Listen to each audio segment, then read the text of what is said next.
Yan, ma'am, nakakakita ko ng mga pera. Ito naman yung pera sa Pilipinas. Yan, kasi 50 pesos. Di ba?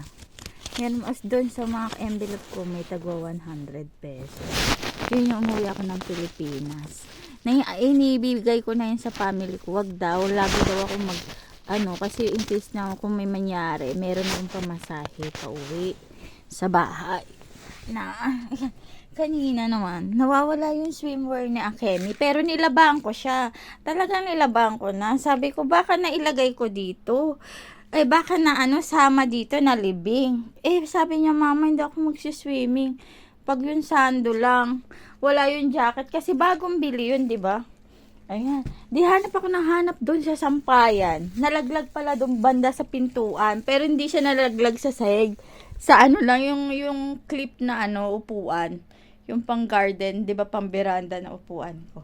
Sabi ko, ayan, hanap ako ng hanap dyan sa mga labahan.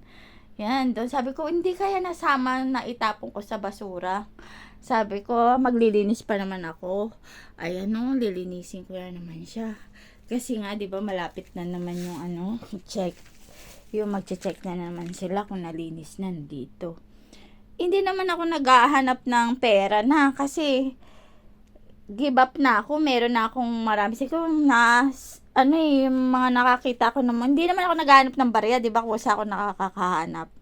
Tapos kanina, hanap ako ng swimwear. Nakakuha na naman, nakakita na naman ako ng plastic tsaka mga papeles. Ayan, may gohakin siya, di ba? Tapos pag aanin ka talaga, maglilinis ka pa talaga siguro dyan. Marami talagang barya, marami talagang pera. Baka makakakuha pa ako ng mga lapad-lapad sa mga wallet. Di ba kasi may mga wallet ako, ang dami kong wallet. Kada ko rin ng mga wallet, meron ako nakikitang mga ganito, Philippine money. Di ba? Sabi ko sana ng buhay pa yung kapatid ko, kada punta ko ng Pilipinas, iniiwan ko na lang yung mga Philippine money ko. Kailangan niya pala. Siya pala talaga yung naiwan sa bahay ng nanay ko, magulang ko. Ang dami pa dito. Ang dami ko na natapon ng mga gamit ko, di ba? Ayun, sabi ko, sayang naman. Sabi ni ako, may mama, yung mga things ko, wag ka na magtapon, sabi niya. Yan. Hindi, aayusin ko na lang talaga, i-align. Kasi, ang dami na natapon Dito, bala ko nga rin itong itapon yung table, di ba? Na may order ako. Na-cancel nga, kasi nga, sabi ko, wala naman space po paglalagyan. Pero naka-reserve naman.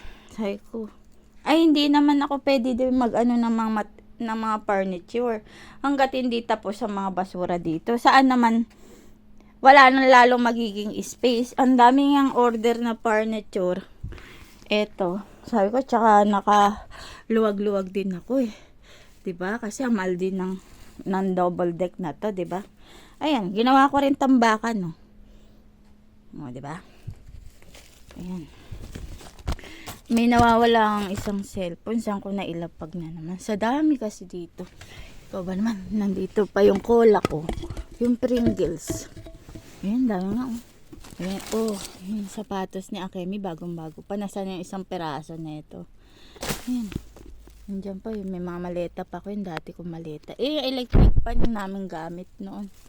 Bago yan, binili ko yan. Ayan.